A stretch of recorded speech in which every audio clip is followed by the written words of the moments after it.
After that, now that you know a little bit about my background, about my education, I want to tell you why specifically that I wanted to be a lawyer, and even more so, why I wanted to be a prosecutor.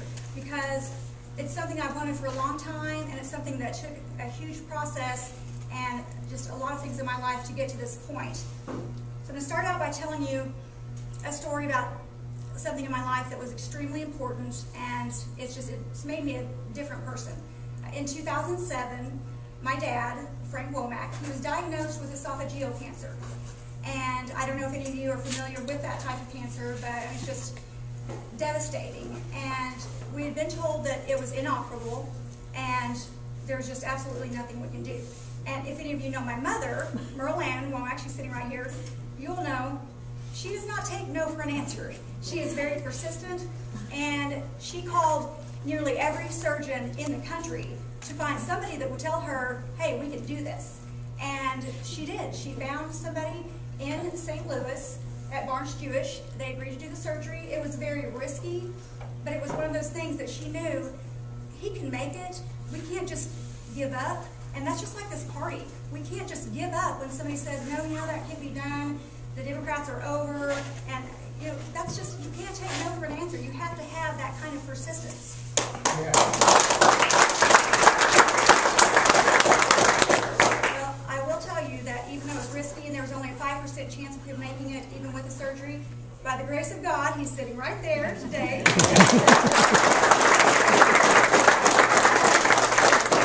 will tell you that it may seem a little bit random, this story, in the middle of my speech, that's a political speech. However, the most important part of that is the fact that when he was ill, he called me in and he said, you need to look at things like this when you come to a time in your life when you face an illness or when you get older. And he said, you look back on your life and you think, was there something else I should have done, or are there things I should have done differently? And he looked me right in the eyes and he said, Melanie, you always wanted to go to law school. You always wanted to be a prosecutor and make a difference in life. And he said, I know that there have been a lot of things that have kept you from that. I had a family, and I never did it. And he said, you can't just look back and think, man, I didn't follow my passions. I didn't do what I knew I could be good at. And he said, you don't want to have any regrets. And by that time, my kids were older. They were all in high school. And I thought, you know what, I'm going to do it. And I will tell you, I went to the University of Tulsa. It's the only place I applied because it was the only place that I could drive to every day. And so it was not an easy process. I wanted it really badly because I put thousands and thousands of miles on my car, got a lot of time that was just, it was difficult. However, I managed to make it to my children's ball games because I was not going to let that get in the way of that. And in all of that, I ended up graduating with honors. And the greatest part was my dad was right there watching me get my degree, and he knew, hey, you've done this, you've done a good job, and you didn't just do it for you, I didn't just do it for him, I did it because I wanted to make Cherokee County a better place.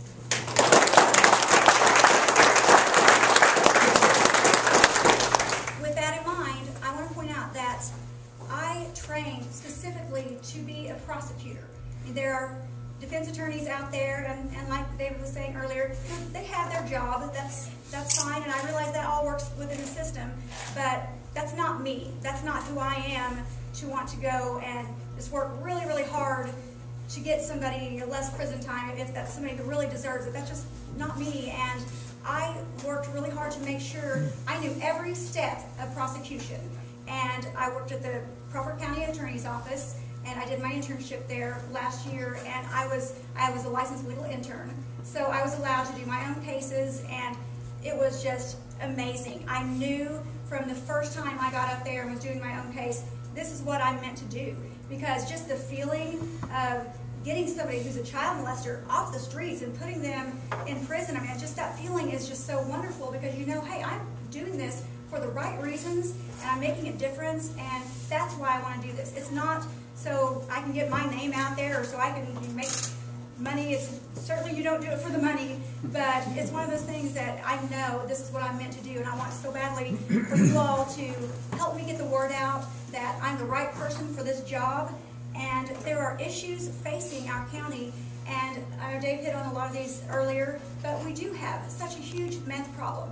We have problems, there are murders in this county. Just a few days ago, my grandmother, who is on dialysis, living alone, had someone looking in her back window. She had things stolen out of her yard and just things like that that we used to feel like it was a safe place to live and we could leave our doors unlocked.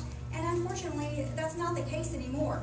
And we have a great law enforcement system right now. I mean, just we could not ask for better than someone like David Groves in there. But as he said earlier, there's only so much that he can do. If you don't have a prosecutor who will get in there and prosecute these cases to the fullest, then people will think, oh, well, I get arrested, but, you know, slap on the wrist, just like they were saying, and it won't matter. My husband and I were hit by a drunk driver in 2008.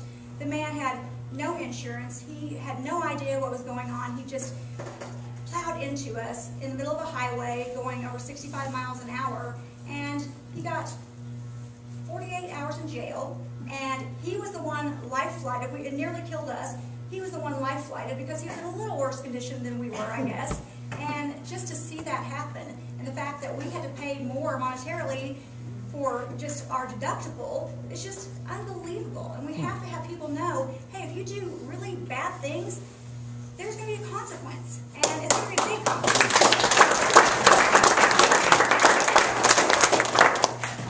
And lastly, I just want to let you know, I see this position as so much more than a job. This is not just a stepping stone. It's just not something I decided to do on a whim. This is something that I want to do to make Cherokee County a safer place, and I just want to assure you that I am the right person for this job, and I hope that I get the chance to show you all that. Thank you.